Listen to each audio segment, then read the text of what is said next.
¿Cómo Muy estás? bien. Vamos a esperar un poquito mientras voy a ir contando un poco del ciclo que estamos iniciando con vos. Así esperemos que se sume un poco más de gente. Bueno, este Dale. ciclo se llama Té con Historias, como ustedes saben, y nos parecía que era importante poder empezar a hilar las diferentes historias y relatos sobre lo que aconteció en la Argentina, digamos, a través de cuestiones que tienen que ver con la moda, la indumentaria y el textil, básicamente, que son los temas sobre los que nosotros solemos trabajar. Y bueno, y hay como tanta multiplicidad de posibilidades, de relatos, historias diferentes, que nos parecía interesante poder ir hablando con distintos interlocutores, estudiosos, como en tu caso, en otro caso tal vez personas que por algún motivo lideraron ese momento, ese proceso, más en calidad de protagonistas. Estoy ¿Eh? viendo para que se me vea la cara. ¿Se me ve bien? No, Ah, ok. tengo una falta. Te pidieron que sumes luz. Sí, acá Ahí me va. dan Bien, indicaciones. bueno. Muy bien.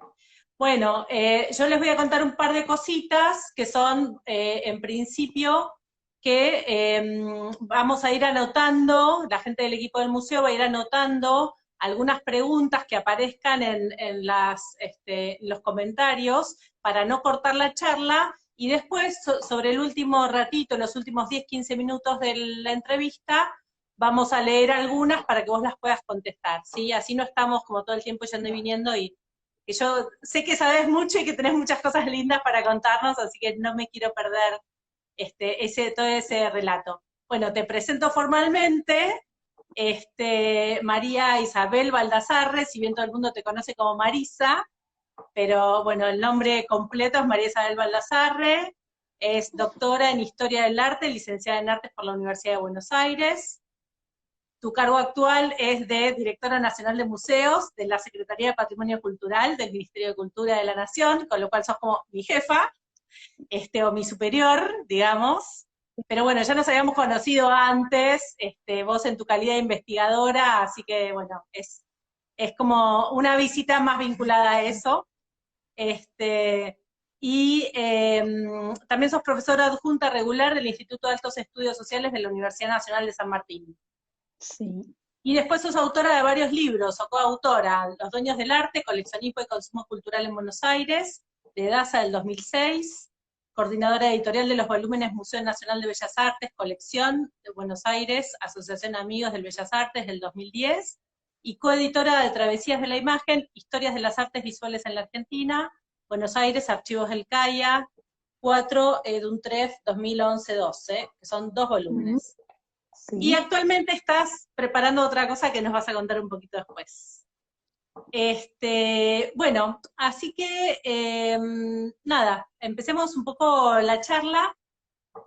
Lo primero que te quiero preguntar es algo de vos, que es que encontré por ahí un comentario que decía que te dicen la Rial de la historia del arte. Contame un poco a qué se debe ese Bueno, nombre.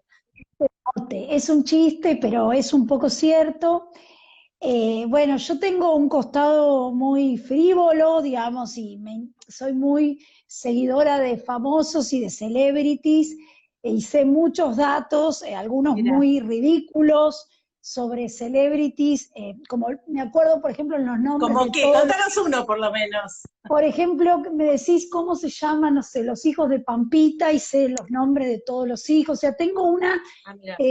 memoria dedicada a ese tipo de cuestiones Ah, y tengo como un costado como muy, que también, a ver, en algo también se vincula, y lo reivindico ese costado, digamos, ese costado frívolo y cholulo que sí, tengo, claro. porque creo que eso también nutre el modo en que yo me acerco a los objetos y en ese punto hay un chiste respecto de eso, ¿no? De que soy la real de la historia del arte porque me gusta mucho todo ese costado cholulo, frívolo, y de hecho creo que para esa mirada, para trabajar moda, me potencia, digamos, potencia el Claro. modo en que me puedo acercar a los objetos.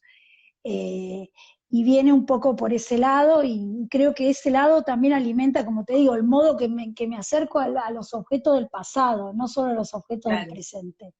Así que es Está un bien. poco... De hecho, escribí una vez participé en una exposición que curó Laura Malosetti Ujú. en la Fundación OSDE, que se llamó Yo, Nosotros, el Arte, y en esa exposición trabajé sobre artistas y medios, o sea, cómo habían sido representados a los Ajá. artistas que habían sido mediáticos, ¿no? Desde Marta Minujín, Guillermo Claro, Rux. súper interesante. Trabajé un poco eso, o sea que por otro lado este gusto por los chimentos del arte de algún modo, y por los chimentos del no arte también, se cruza en mi producción, digamos. Está buenísimo. Sí, siempre todos tenemos algún costado cholulo, de una manera o de otra, digamos, como algún personaje público del cual nos gusta saber algo más. Pero bueno, sí, es cierto que para lo que tiene que ver con moda hay mucho material, además, mucha tela para cortar. Exacto. Sí, así que bueno. Bueno, nada, y contanos un poco, vos siendo doctora en Historia del Arte, ¿cómo llegas a la moda? ¿A través de qué temas, digamos, dentro de tu trabajo de campo de investigación, vos llegás a estas temáticas? Digo, ¿cómo nace tu interés por el tema A mí moda? siempre me gustó la moda y siempre soñé con investigar moda. Ajá. Me gustó, o sea, es algo que llevo conmigo desde hace mucho tiempo, ¿sí? Fui armando de a poco mi biblioteca de textos de moda, que ahora, bueno, incrementé a partir de que estoy trabajando más a full con el tema. Y yo hice mi tesis y mi primera investigación, digamos, propia en historia del arte tuvo que ver con el consumo de objetos culturales, básicamente de pintura y de escultura a fin del siglo XIX, pero básicamente trabajé mucho esta instancia del consumo, o sea, de la circulación, la compra, la venta de obras, y de algún Ujú. modo me metí, bueno, de lleno en la clase alta del fin del siglo, que fueron los que se ocuparon de hacer estas colecciones, y bueno, y a partir de ahí creo que el tema de la moda es como una... Ok. Ahí va. No, te decía Bien. bueno, que fue un poco una derivación natural de estos Ujú. temas que yo venía trabajando y bueno, y me sentí que también es mi periodo, que es el lugar en el que yo me muevo muy cómodamente y me siento muy cómoda hablando sobre moda. Por supuesto que lo que estoy haciendo es una historia cultural de la moda, una historia visual de la moda. Eh, no me meto tanto, aunque el tema me fue llevando también a la parte más del diseño y de la hechura, que es, digamos, es el lugar donde yo tengo más para aprender. Claro. Pero bueno, estoy ahí ando navegando, digamos, en esas, en esos temas con mucho, mucho placer. También es Claro. eso, creo que fue como un objeto donde yo lo postergué tanto por distintos motivos. También me encanta Ujú. hablar de pintura y de escultura, pero bueno, creo que me llegó en un momento de mucho disfrute y de poder hacer el trabajo con mucha libertad también, porque ya no es una tesis de doctorado, no es un Claro. libro para que lean un jurado, es un libro que pueda estar al acceso de un público más amplio, de que pueda leerlo alguien que no necesariamente venga de este mundo de la historia del arte. Entonces también ahí me siento como más libre, eso te Claro. digo, ¿no? Bueno, ya que estamos entonces que mencionaste como esto del libro, contalo, el libro que estás terminando, y así ya después nos adentramos Bueno, en el las libro, tiendas ahí lo y la historia tengo. propiamente dicha. Está en el chat el director de la colección, Marcelo Sí, Marino, ahí está Marcelo. que va a hacer un Hola vivo Marcelo. pronto. Así que Entonces, sí. a partir de ahí, Marcelo sabía que estaba trabajando esto y me propuso darle forma de libro. Y bueno, y ahí está el libro. Me falta un capítulo solo, son 6 capítulos y se llama Bien Vestidos.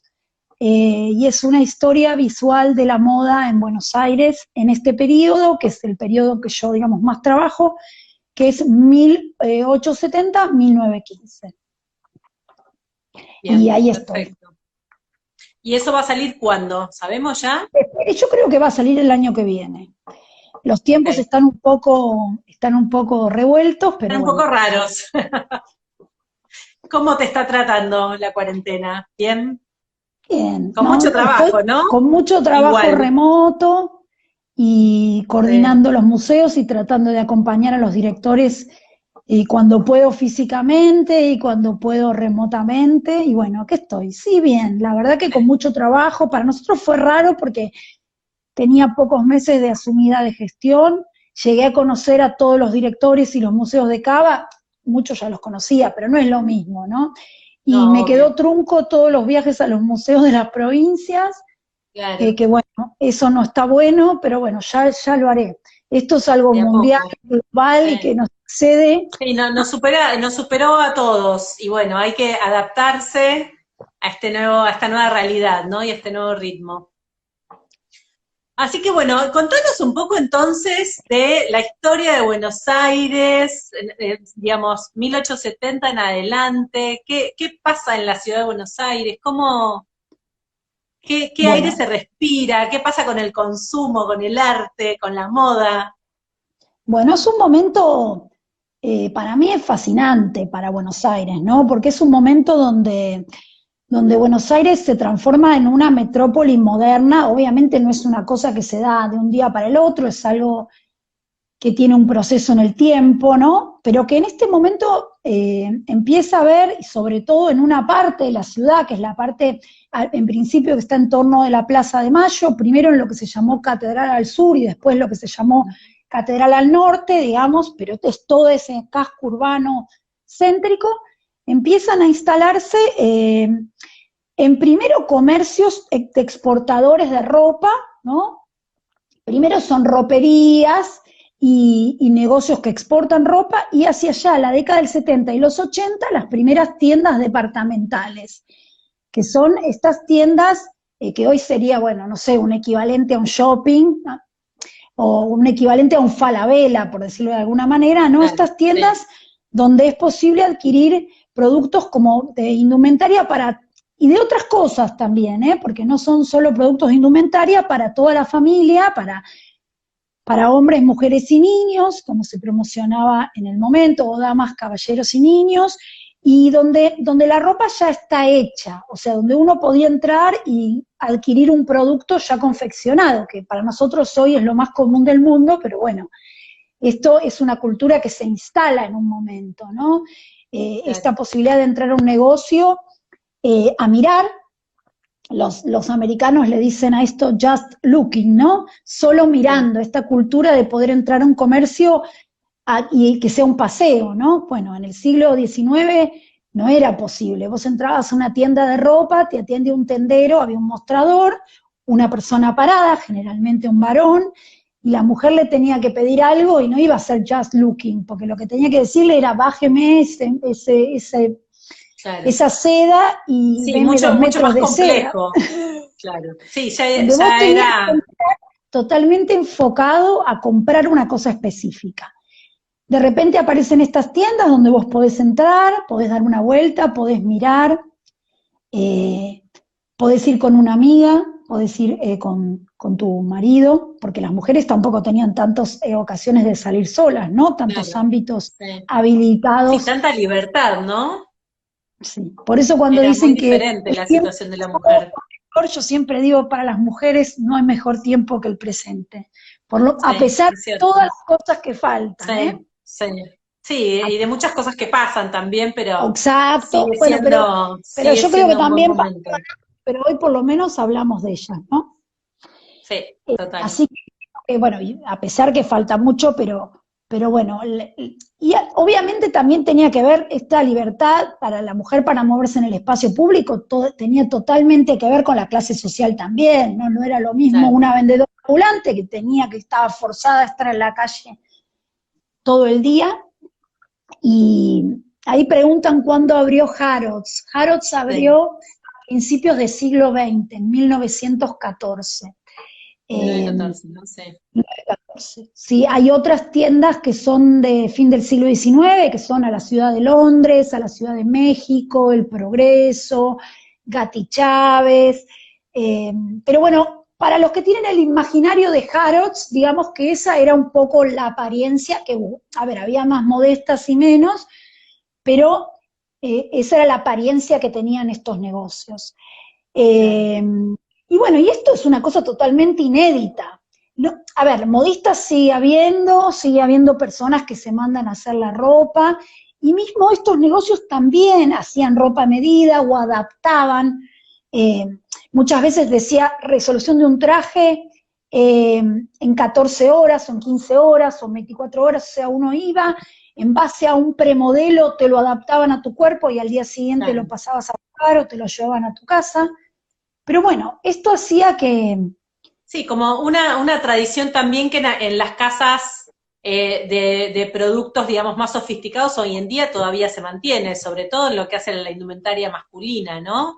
Digamos, las exacto, sastrerías en general te terminan de adaptar las prendas, recortan mangas, piernas y demás, o ajustan sí, o una, qué sé talle, yo, un vestido cintura. de fiesta también te puede Bueno, pasar, sí, ¿no? claro, obviamente, sí, sí, Entonces, bueno, esto hace bueno, que toda la cultura, lo que yo llamo, o los historiadores del arte llaman la cultura vestimentaria, porque la ropa no es nada más, y la moda no es nada más la prenda que uno usa, ¿no? Hay toda una cultura alrededor obvio. de esto, ¿no? Que tiene que ver con usarla, con cuidarla, con lavarla, con la publicidad que tenía la indumentaria, con Absolutamente. pasarla de un ser humano a otro, ¿no? En este traspaso, o sea que bueno, toda esta cultura vestimentaria cambia de un modo radical y se instala una idea de la moda como algo que es algo que ya, a ver, que en el siglo XIX ya había llegado antes a Río de la Plata. Marcelo, bueno, van a hablar seguro el lunes de esto, los voy a escuchar. La idea de la moda no aparece en este momento, o sea, empieza a ser una cuestión de interés público mucho antes, a principios del siglo XIX, pero Claro, lo que sí. adquiere en este momento es un carácter, creo yo, masivo, y con el comercio puesto a disposición, digamos. Quiero Claro, decir, como que aparece el circuito más comercial, digamos, exacto, de la prenda ya armada o prearmada, digamos, o para exacto. terminar de ajustar, pero digamos, ya como esa idea de comercialización que deja de ser la modista para pasar a ser, digamos, el producto ya terminado o casi terminado. Y hay una cosa muy, creo yo que también muy distintiva de este momento, que lo recuperan mucho las fuentes de la época, la prensa, los documentos, que es que esta moda, dicen, y acá hay un nudo muy grande que debaten los historiadores de la indumentaria, que se democratiza. Bueno, que esto es una cosa muy complicada porque ahí hay una tensión, ¿no? Porque obviamente hay un historiador del arte que dice, bueno, lo que se democratiza es el sueño de la moda, no es la moda en sí. ¿Qué quiere decir? Bueno, obviamente una mucama o una empleada o una persona de una clase popular difícilmente iba a acceder a las últimas modas, pero sí, y esto sumado a la extensión de la práctica de la costura y la difusión de la máquina de coser, hace que muchos modelos, digamos, que están en la picota, digamos, que están ahí en el eje de todo, empiezan a circular no solamente entre la élite, digamos, los ricos o las clases medias, sino que se empiezan a extender con sus matices, ¿no? Acá estoy tratando de no aplanar esto, pero bueno, Sí, claro. las mujeres de todas las clases sociales usan corset, o sea que realmente hay una transferencia de ciertos elementos que empiezan a atravesar a la sociedad. Como digo, y las revistas y la prensa son muy instructivas en esto, ¿no? Porque dicen, bueno, llegó este último modelo de París, ustedes lo pueden abaratar cambiando esta tela por esta, cambiando Claro. esta puntilla por esta, o sea, es Sí, es interesante eso, como, ¿no? como una posibilidad de réplica, digamos, de reproducir determinados estilos a diferentes niveles. Que no viste, porque lo bueno de esto que siempre empezás a repensar las cosas que estás escribiendo, ¿no? Y no Ujú. aparece nunca en la prensa de esta época que yo trabajo la idea de una moda argentina. Eso es interesante, ¿viste? La moda es una moda que viene de afuera, es la moda francesa, Claramente. moda inglesa en el caso de la sastrería masculina. Sí. eh, eh, eh, digamos, si no Hay tal aparece, vez algunos determinados usos o estilos que cambian un poco acá a nivel local, pero en principio, digamos, la imagen general de la moda es europea todavía en esta época, Sí, pero y no hay una demanda de que haya una nacionalización de esos Ah, no, estilos. Hay una apropiación, si querés, más pragmática. O sea, bueno, hay claro, telas sí, que son re pesadas y para el verano porteño, bueno, hay que readaptarlas. Pero no aparece como una cosa de que se tenga que redefinir eh, a los usos locales. Por eso yo creo que ese momento que estudia Marcelo Marino es tan fascinante, que es el momento de los peinetones, porque es realmente un sí, momento en que se produce algo muy particular del Río de la Plata, que yo, por lo menos con esas características, no lo sí. encuentro para fin del siglo XIX, ¿sí? No, en ningún otro lado. Fue realmente un fenómeno muy particular de acá.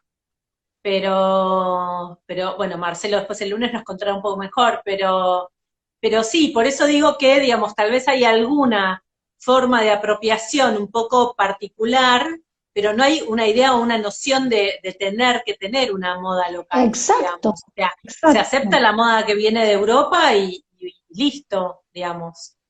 sí. Este, seguramente, bueno, se seguiría un poco más o un poco menos a determinadas damas de alta sociedad y demás, pero digamos, no hay como una Sí, necesidad o una reflexión acerca de la propia moda o de la moda local, me parece, que eso es como, sí, después hay como digamos, el mucha, diferencial que después bastante más adelante sí va a empezar a aparecer, ¿no? Ya más en el sí, lo siglo que empieza XX. a aparecer en las revistas que es fascinante, es como hay como una ambivalencia muy grande respecto de la moda, ¿no? Por un lado, las revistas, y cuando digo revistas, son revistas desde revistas para mujeres hasta revistas ilustradas de interés más amplio, porque la moda empieza a ser un tema que empieza a aparecer, y esto ya lo estudió otra gente. Víctor Gotchel tiene un libro, es un historiador y teórico literario que tiene un libro hermoso que se llama Cuando lo nuevo llegó a América, que habla sobre la llegada de la moda, pero antes también, a principios del siglo XIX.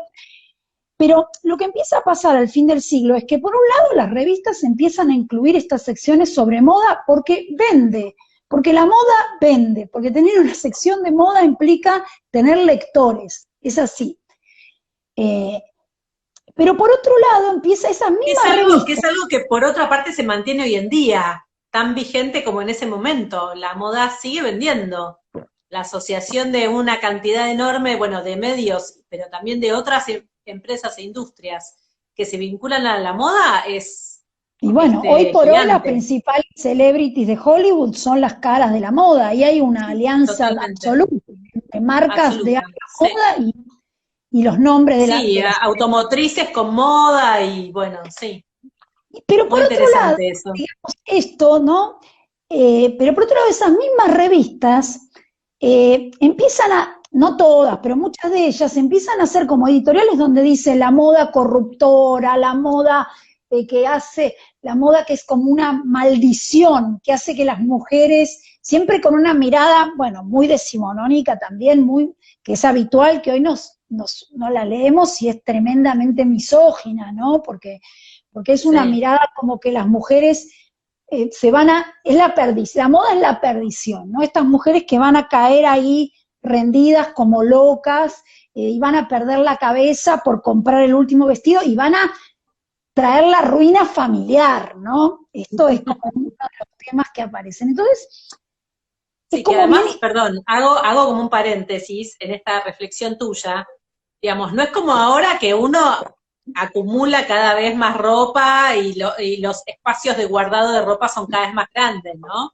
Que antes era un mueble y ahora tiene que ser casi una habitación, un cuarto especial de vestidor para guardar como la cantidad de prendas que uno compra. En aquella época era diferente.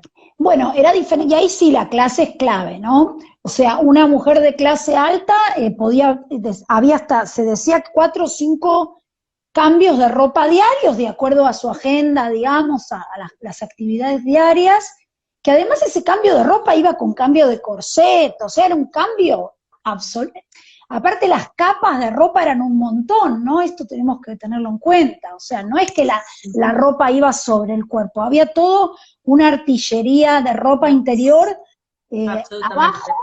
que modelaba todo ese cuerpo, lo que hoy lo resuelve desde la gimnasia o la cirugía estética o los tratamientos estéticos, en ese momento lo resolvía la indumentaria, que se encargaba de modelar, para hombres también, no solo para mujeres, Sí, sí, también sí.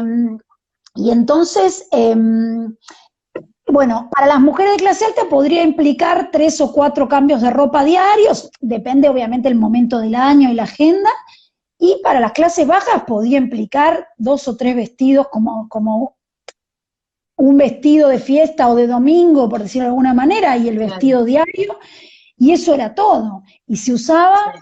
hasta que se gastaba. Por ahí decían, alguien preguntó en algún momento cómo estudiamos la moda de los sectores populares.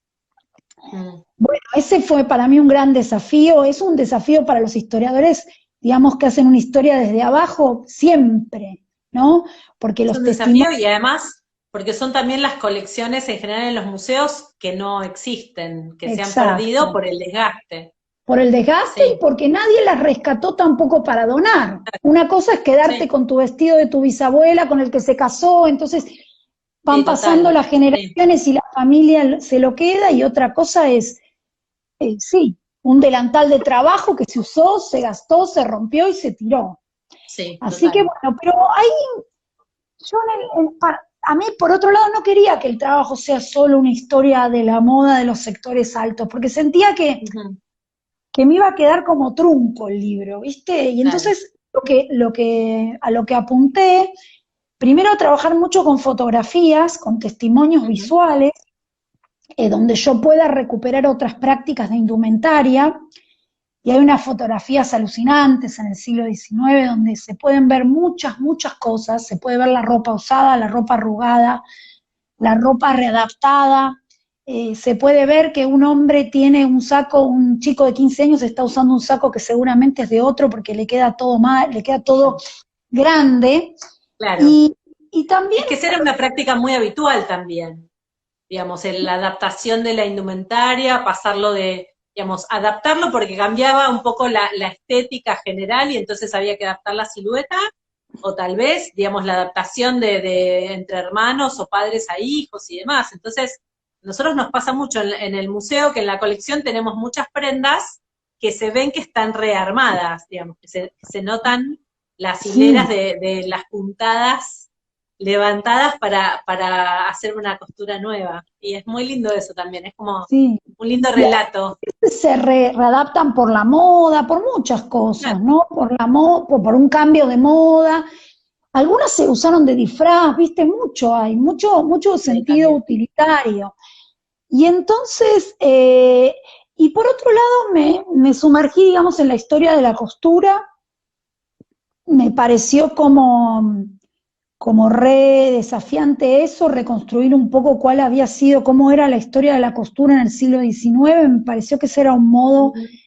de meterme, si no podía recuperar la ropa, digamos, los objetos de estos sectores populares, por lo menos recuperar las prácticas. Me parecía que eso Claro, me iba a acercar un poco a esto que decíamos de la cultura vestimentaria, ¿no?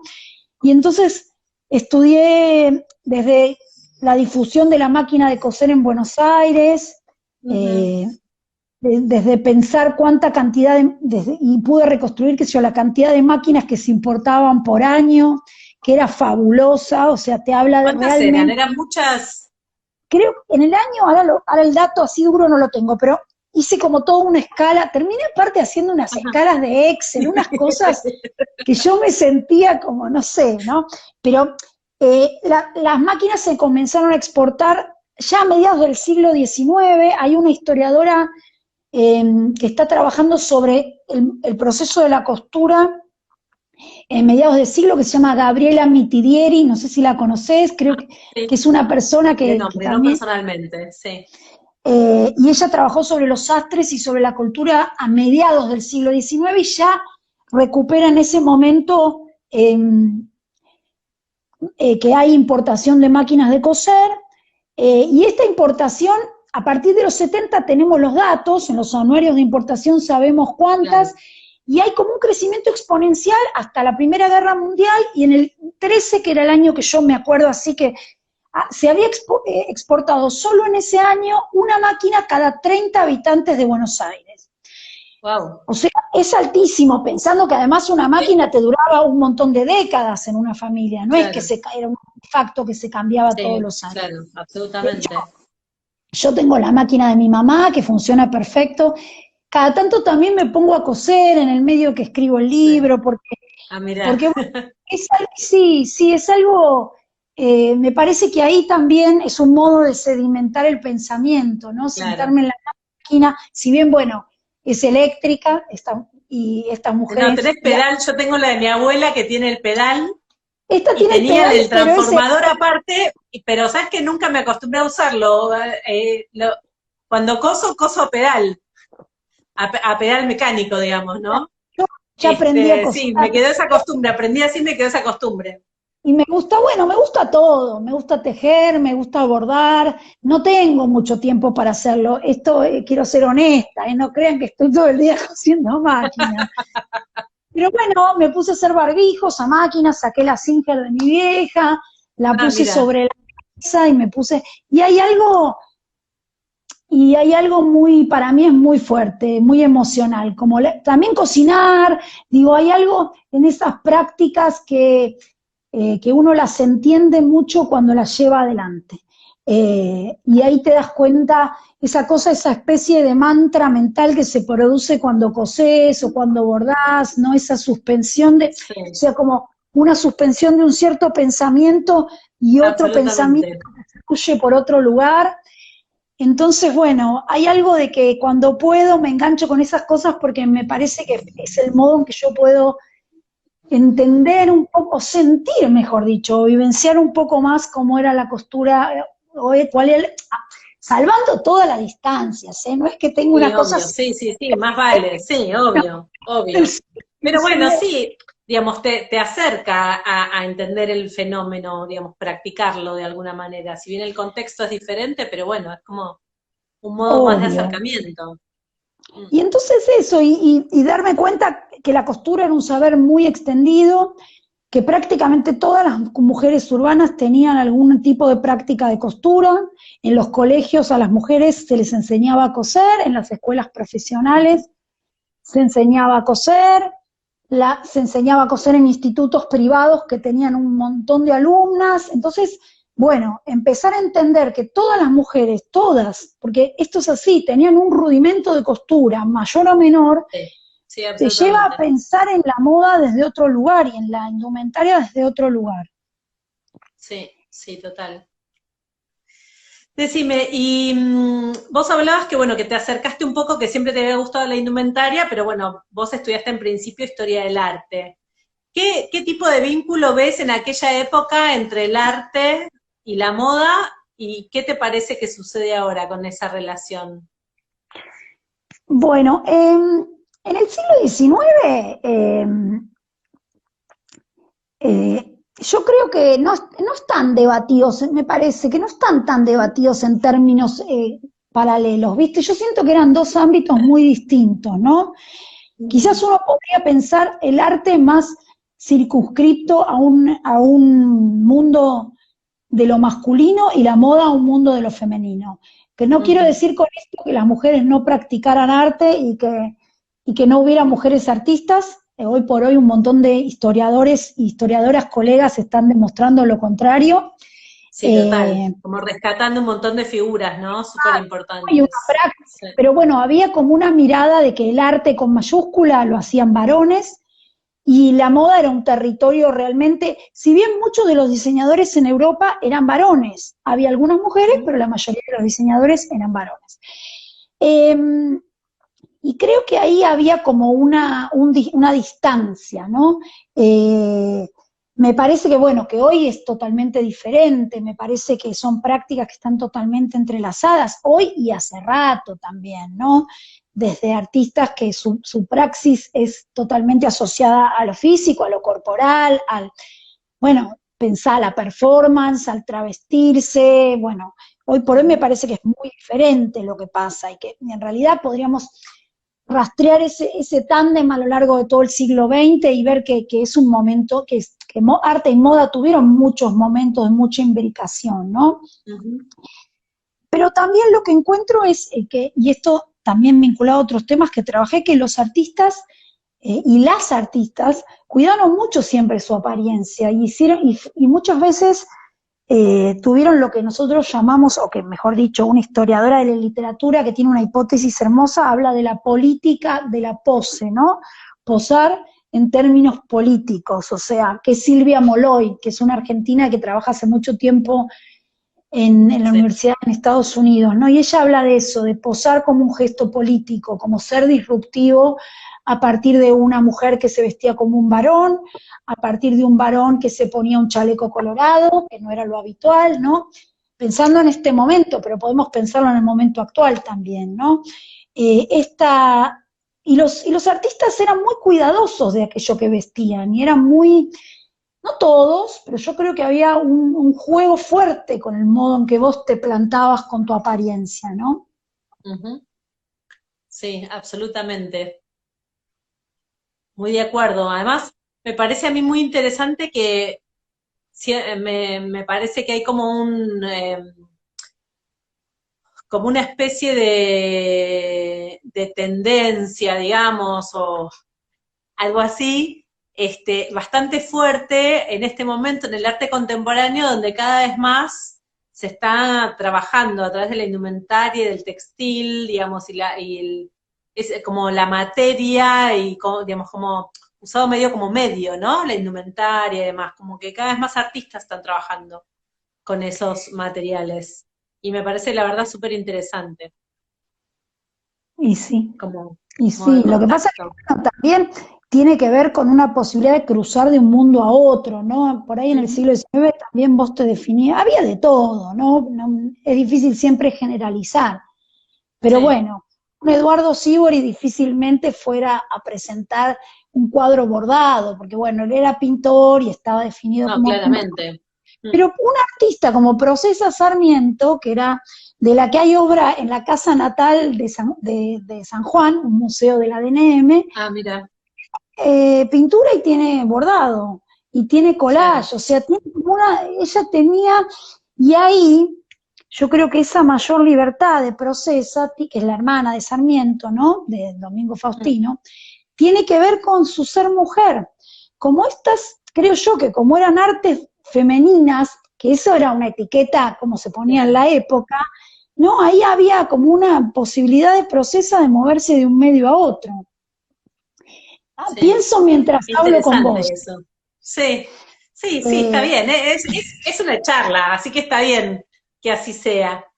Pero me parece súper súper interesante eso, ¿no? Como tratar de ver y hacer ese rastreo, porque bueno, es cierto, como vos decías, que se están recuperando muchas figuras de artistas femeninas que son casi como la contracara de sus maridos o parejas y demás en general, famosos, pero bueno, digamos, esta mayor libertad tal vez en distintas materialidades y medios y demás, me parece que es súper interesante. Es Sí, como, quizás porque también había no sé si está menos tan una mirada, explorado, ¿no? Me parece, quizás pero había digo, mirada, pero una búsqueda, porque era el lugar en que estaban confinadas también, ¿eh? O claro, sea, sí, había como totalmente, sí, una menor posibilidad de profesionalización, entonces en un punto sí, esa menor profesionalización te da más libertad, que después, bueno, hay que ver si podían sobrevivir vendiendo eso, probablemente no, ese es también el otro claro, costado, sí. ¿no? Sí, Por eso fuera digo, como algo que más como una cosa propia, digamos, de goce propio, que pensando en comercializarlo, ¿no? exacto, pero bueno, porque Sí, tampoco estaba puesto, no había un medio, un carril para venderlo, ¿sí? O sea, absolutamente. Bueno, te voy a leer un par de preguntitas que nos hicieron, que dale, las chicas acá dale, del museo estuvieron haciendo como un punteo. dale. Algunas Eh, que vi por ahí abajo contesté. sí, algunas contestaste, Harold, cuando abrió ya lo contestaste. Aquí preguntaron si tenían un sastre para ajustar la medida como ahora. Eso también ya Sí, lo sí. Tenían contestamos. equipos de sastres, o sea, tenían equipos de sastres y de modistas. Algunas de estas tiendas tenían como como los 3.000 empleados, o sea, piensen que eran enormes. Gati Chávez, que es la que llega por ahí, alguien dijo, mi abuela o mi tía trabajó en Gati Sí, Chávez, amo las historias esas, era un ejército de trabajadores, y Gati Chávez tenía sede en muchísimas ciudades de provincia y hasta en Santiago de Chile, o sea, eran realmente emporios, algunas, ¿no? Claro, enorme, sí. ¿Cuáles eran las telas que más se utilizaban en la época? Bueno, eso depende si era ropa de diario o ropa Sí, de, más, claro, sí, más de noche, de terciopelo, domingo o de, bueno, de visita, ¿no? sedas, por supuesto, y también distintos tipos de algodones para la ropa de diario, digamos, para la ropa de trabajo y para la ropa cotidiana, digamos, ¿no? Sí. Las telas eran, digamos, obviamente no había telas sintéticas, eran todas telas en base a lana Claro, o algodón. todavía no existía el sintético. Exacto, no había nada ni de lycra, ni de poliéster, ni nada de eso. Por eso entonces era como ajustarse No, y había que saber con mantener. corsets y demás. Sí, ¿Eh? exacto. Que había que Sí. poder lavarlo y mantenerlo, ¿no? También el algodón es muy complicado de sacarle las manchas, etcétera. Bueno, lo que ya sabemos.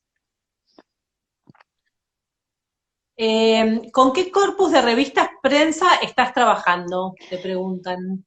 Bueno, trabajé con revistas, de revistas femeninas, que hay muchas en el siglo XIX, desde, qué sé yo, La Columna del Hogar, La Alborada del Plata, La Ondina del Plata, Iris, después con revistas de interés general, Caras y Caretas, PBT, Mocho, digo algunas, las que se me ocurren, y después con diarios Sí, también, diarios. claro. Trabajé con guías comerciales, o sea, no solo material de prensa, guías comerciales, literatura, Ujú. memorias, un poco todo Un eso, poco de ¿no? Y todo. con revistas europeas también, buscando ver Ujú. cuál era el tiempo que tardaban las revistas locales en reproducir la moda europea. Así que bueno, un poco de todo, ¿Y qué sí. encontraste de eso, de esos tiempos de reproducción? Que eran rapidísimos, que eran Igual que rapidísimos. ahora, el fast fashion. Bueno, un poquito más lento porque no había, Obvio, obviamente, sí, claro. El lo que transporte era más lento. exacto, porque lo que tardaba el barco en llegar, 15 días, y quise encontrar los Claro. mismos figurines europeos reproducidos en Argentina 15 días después. Y de las mismas revistas, o sea, la propia editora europea hacía ya el mismo figurín con el epígrafe para la revista local. O sea, eran realmente empresas editoriales. Y Ah, estas mira. revistas tenían, algunas tenían ediciones en 8 o 10 idiomas, y las planchas que eran litografías, no viajaba la Claro. placa, la piedra, viajaban los figurines litografiados. ¿Quieren que muestre alguna? Este es el Monitor de la Moda, es el Monitor de la Ajá. Moda, es una de las revistas de un editor. Bueno, yo aparte soy una enamorada de todo, ¿no? Miren esto, desde que lo Increíble abren, eso, una locura. ya empieza el mundo. Precioso. Lástima que no se puede transmitir el olor, pero bueno, esto es. Y entonces están los figurines, a ver si se ve bien, a ver, en blanco y Sí, negro, que son estos perfecto que se tenemos ve. acá, y Sí, en color que tenemos acá. Este es un figurín, una litografía hermoso. coloreada, ¿ves? Y acá, bueno, acá abajo, ay, es pesado además, acá abajo dice Le Moniteur de la Mode, pero, por ejemplo, en la Claro. Ondina del Plata se encuentran estas mismas litografías. A ver, voy a mostrar otra. Estas mismas litografías, eh, Hermosas. con el epígrafe en español, digamos, porque En están español, pensadas para un mercado americano, ¿no? claro. Y acá están, ves, la moda para las madres y las hijas, ¿no? Y las Hay, hijas, claro. y las hijas, sí. Y no hay, en estas revistas no hay prácticamente moda masculina, ¿no? Es todo Claro, son pensado para un femeninas. mercado femenino, sí. Bien. Nos preguntan aquí cuándo empezaron a utilizarse los maniquíes, como los que El- conocemos sí, ahora. sí, mira, no sé cuándo empezaron a utilizarse. Lo que sí sé que en el periodo que yo trabajo ya hay maniquíes. O sea, no sé cuánto antes se empezaron a usar, pero ya hay. Y había un arte muy sofisticado de los maniquíes. el cuerpo era de madera y la cara y las manos, que eran la parte que se hacían, eran de cera y tenían ojos de vidrio, o sea, había, no sé si en el museo hay alguno, Vicky, esto, voy a No, ir cuando... no. ah, Sería hermoso tener uno, pero no. no, me imagino que debe ser re difícil la conservación también, El problema. eran de cera, con los ojos de vidrio, a veces, digamos, era un arte muy sofisticado, y en Buenos Aires había una casa al fin del siglo que hacía maniquíes, y en el momento este que yo trabajo ya hay vidrieras con maniquíes, ¿eh? Con maniquíes, claro. Sí, Eso es como no sé, re a ver, importante yo me también. imagino que debe ser algo de las últimas décadas del siglo, pero por lo menos en Buenos Aires, que es lo que yo trabajé, ¿no? Claro, sí. Bien, preguntan sobre las muñecas Pandora. Ay, de ¿Sabés eso no algo sé de nada. eso? Soy honesta, Ok. me parece que es algo posterior. Pues sí, en realidad es como un fenómeno, no sé si es posterior, me parece que es un poco anterior, pero eran como las muñecas que hacían que viajaban con los viajantes Con de los modelos, comercio sí, con con los los modelos. modelos para Sí, reproducir, creo que sí. sí, hay algunas acá. Nosotros no tenemos ninguna Pandora en el museo tampoco, no, No, no, yo no las he pero son tampoco tan hermosas. mencionadas en las Creo que en fuentes, el ¿eh? Fernández Blanco hay alguna. Y en la colección Parece de... que en la casa Fernández Blanco hay, sí. Después, bueno, piden que recomiendes bibliografía sobre el tema, Bueno, eso después, si así que te si parece, querés, puedo... Sí, puedo, si te parece, nos paso un puedes par hacer de una fotos y listita las... si querés. Claro, o las podés colgar en las historias. Dale. A mí me preguntan si Casa Dupuy era un negocio como Gatti Chávez. El Ah, flyer sí, de la charla es de Casa Dupuy. sí, Era un poco, si era un negocio de moda, tenía también tapicería, o sea, si era una tienda departamental, no llega, a ver, Gatti Chávez piensen que es la punta de lanza, o sea, es como el fenómeno llevado a la máxima expresión. Las otras claro, tiendas no llegan a ser tan grandes como Gatti Chávez, aunque a la ciudad de claro. Londres, que es como la competidora en un momento, sí tiene muchas sucursales, tiene varias sucursales también. Ujú. Eh, Hay varias estudiantes y estudiantes míos que están haciendo una materia en el IDAES y ahí me están Sí. saludando. Me alegro mucho Ah, que mira, estén escuchando. estén Les ahí, pedimos sí. que ¿Dónde mañana estaba seguimos. la casa de Upuy? Preguntan. Creo que era, ay, mira, me tendría que fijar, estaban todas en la órbita de la calle Florida Sí, era la por calle, eso ahí sí. estaba Harrods, Ujú. estaban todas digamos, en ese En esa rango, zona. esa zona, Sí. Florida, Sí, era como Perú, la zona comercial por excelencia, como de alto nivel, ¿no? Digamos, exacto. ahora por ahí, bueno, ha cambiado un poco esa situación. Es como un poco más popular, digamos. Sí. Bueno, nada. Y a ver, preguntan si había desfiles de moda en esa época. No había desfiles de moda. No, no es Los desfiles momento todavía, es un poco de moda posterior. se llaman se les decía a las modelos maniquíes vivientes, miren lo que eran. Después hablamos de objetualización de la mujer. Terrible, sí. Y los primeros desfiles de moda que se producen, sobre eso hay un libro hermoso de Caroline Evans que se llama The Mechanical Smile, que es un libro que rastrea los primeros desfiles de modas en Nueva York. Mañana o en un rato, si querés, te mando la foto de la tapa Dale, para que lo pongamos dale. o en el lado, que es un libro hermoso donde ella rastrea la historia de los primeros desfiles en Perfecto. Nueva York, en París y en Londres, y son de los años previos a la Primera Guerra Mundial. Y en Sí, esa época empiezan a haber algunos desfiles de modas en las propias tiendas departamentales. Empiezan a ver claro. este espectáculo, la prensa de Buenos Aires registra hacia 1913, 1914 estos desfiles de maniquíes vivientes que eran las propias, digamos, no sé si eran empleadas de la tienda, pero eran estas mujeres que empiezan en la propia tienda a desfilar Claro, los mostrar vestidos, los. Claro, ¿no? bien. Pero es un proceso que empieza hacia el final del periodo de mi libro, digamos. Y después estaban lo que nosotros llamamos los teatros de la moda, o sea, los ámbitos donde se iba a lucir la moda, ¿no? Que era el hipódromo de Palermo, en Claro. un lugar muy famoso donde las mujeres iban a mostrar, a ser vistas, los teatros, y las actrices de teatro, las cantantes de ópera eran íconos de la moda de la época, ¿no? Sí. Y eran como se las reseñaba, eran digamos, eran veneradas y seguidas por muchísimas mujeres. Y se estrenaban modas en las obras de teatro que después, que a veces no tenían mucho, eran como readaptaciones de la época histórica del momento. Claro.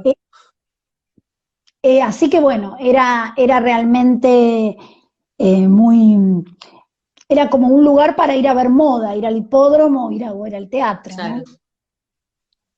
Sí, como los lugares de circulación, ¿no? Donde uno va a ver y ser visto un poco Exacto.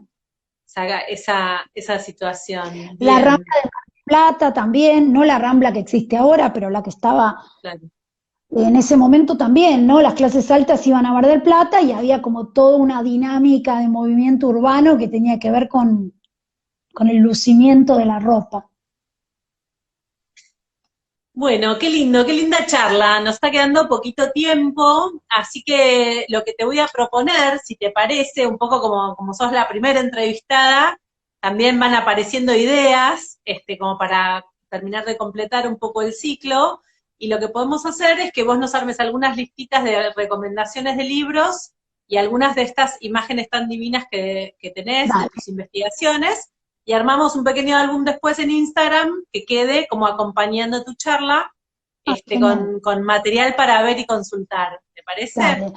Mucha de la bibliografía, y no me maten, está en inglés. Y esto es un tema Sí. que, bueno, que después Es que Marcelo hablará eso la es una semana que deuda, viene. eso es una Y deuda bueno, acá, y esa es una deuda y digamos, que por hay eso poco, hay poco traducido y Marcelo va a hablar la semana que viene de cuál es su proyecto con la colección sí, y sí, cómo se está pensando sí, los estudios de moda. A ver, y esto sí. también, bueno, para otro día lo charlamos, pero bueno, en Argentina no hubo realmente, la moda no fue un tema.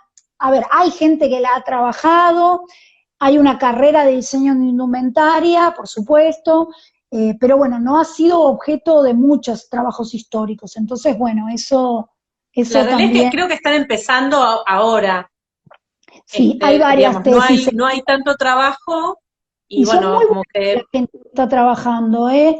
Como dije, Gabriela Mitidieri, sí, claro, sí, sí, propio sí, Marcelo, hay una joven estudiante de IDAES, Teresita Garavana, que está trabajando también sobre el fin del siglo XIX, o sea, y mucha otra gente seguro que yo no conozco, pero que está en este claro, momento. sí, Después Daniela Lucena está trabajando sobre sí, los años también. 80, Daniela va a bueno, estar en el ciclo pronto. genial. Sí, Por eso queremos sí, hacer un poco un contrapunto entre, bueno, como siglo XIX, siglo XX, así que sí, prontito va a estar, el primer jueves de junio va a estar Daniela charlando genial. con nosotros. Bueno, por eso Sí, digo, es un campo que está en conformación, tampoco es que no hay nada, ¿no? absolutamente. Pero bueno, Ujú. no me maten si pongo alguna de la bibliografía está en inglés, pero bueno, yo lo sugiero, después que Sí, Ampersand lo traduzca todo. claro. Bueno, No, ya bueno, va y además, traducido dos, y ahora viene uno tercero, después Marcelo te va a contar. muy bien, sí.